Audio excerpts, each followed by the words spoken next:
بسم اللہ الرحمن الرحیم۔ السلام علیکم ناظرین، امام احمد بن حنبل رحمۃ اللہ تعالیٰ کی کنیت ابو عبداللہ ہے۔ آپ رحمۃ اللہ تعالیٰ ربیع الاول 164 ہجری میں بغداد میں پیدا ہوئے۔ بچپن میں ہی آپ کے والد محترم وفات پا گئے تھے۔ آپ کی والدہ ماجدہ نے آپ کی پرورش کی اور آپ کی تربیت فرمائی۔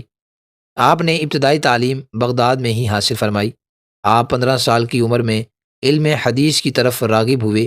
4 سال تک محدث بغداد حضرت امام حشیم رحمۃ اللہ تعالیٰ کی خدمت میں رہے۔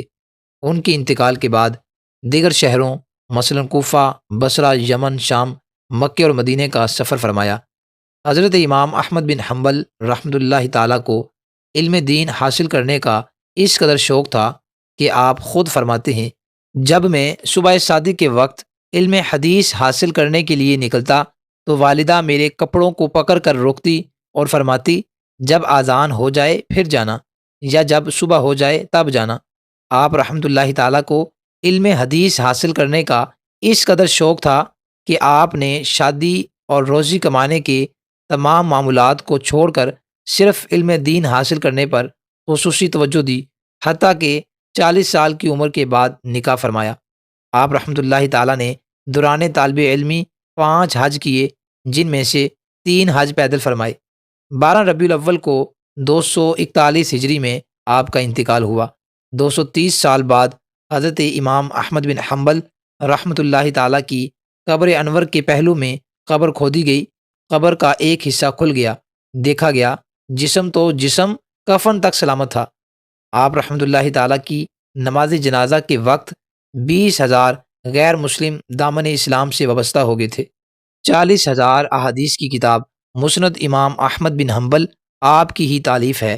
ناظرین، اللہ رب العزت اپنے بندوں کو جن نعمتوں سے نوازتا ہے ان میں سے ایک قوت حافظہ یعنی یاد رکھنے کی صلاحیت بھی ہے، جس کے ذریعے انسان دنیا بھر کی معلومات کو اپنے دماغ میں آسانی سے محفوظ کر لینے پر قدرت پا لیتا ہے اور اس سے بھرپور فائدہ اٹھاتا ہے۔ امام احمد بن حنبل رحمۃ اللہ تعالیٰ کا شمار بھی انہی خوش نصیبوں میں ہوتا ہے جنہیں اللہ رب العزت نے ولی بنانے کے ساتھ ساتھ یاد رکھنے کی صلاحیت یعنی مضبوط قوت حافظہ سے سرفراز فرمایا تھا۔ آپ رحمۃ اللہ تعالیٰ نے بارگاہ الہی سے ملنے والی اس شاندار نعمت اور بے مثال ذہانت کے ذریعے ہزاروں احادیث مبارکہ کو اپنے دل و دماغ میں محفوظ کر لیا تھا، جس کی شاندار مثال ہزاروں حدیثوں کا مجموعہ مسند امام احمد بن حنبل ہے۔ حضرت حشیم رحمۃ اللہ تعالیٰ امام احمد بن حنبل رحمۃ اللہ تعالیٰ کے پہلے استاد ہیں۔ آپ ایک عرصے تک حضرت حشیم رحمۃ اللہ تعالیٰ کی صحبت بابرکت میں رہتے ہوئے علم دین حاصل فرماتے رہے۔ جس وقت حضرت حشیم رحمۃ اللہ تعالیٰ کا انتقال ہوا اس وقت آپ کی عمر مبارک 20 سال تھی، اور جو کچھ آپ نے اپنے استاد محترم سے سنا تھا وہ تمام کا تمام آپ نے اپنے ذہن میں محفوظ فرما لیا تھا۔ چنانچہ آپ خود فرماتے ہیں، جب میں 20 سال کا تھا تو حضرت حشیم رحمۃ اللہ تعالیٰ کا انتقال ہو گیا۔ میں نے آپ سے سنی ہوئی تمام باتوں کو اپنے ذہن میں محفوظ کر لیا تھا۔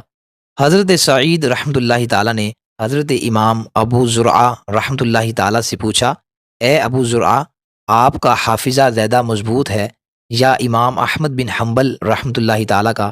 ارشاد فرمایا، امام احمد بن حنبل رحمۃ اللہ تعالیٰ کا حافظہ مجھ سے زیادہ مضبوط ہے۔ حضرت سعید رحمۃ اللہ تعالیٰ نے فرمایا، آپ کو کیسے معلوم ہوا؟ فرمایا، میں نے ان کی کتابیں دیکھی ہیں، ان کے شروع میں جو احادیث مبارکہ انہوں نے بیان کی ہیں ان کے روایت کرنے والوں کے نام ذکر نہیں کیے گئے۔ یہ اس وجہ سے ہے کہ وہ حدیث مبارکہ کا جو حصہ سن لیتے ہیں اسے اپنی یادداشت میں محفوظ فرما لیتے ہیں، اور یہ میرے بس سے باہر ہے۔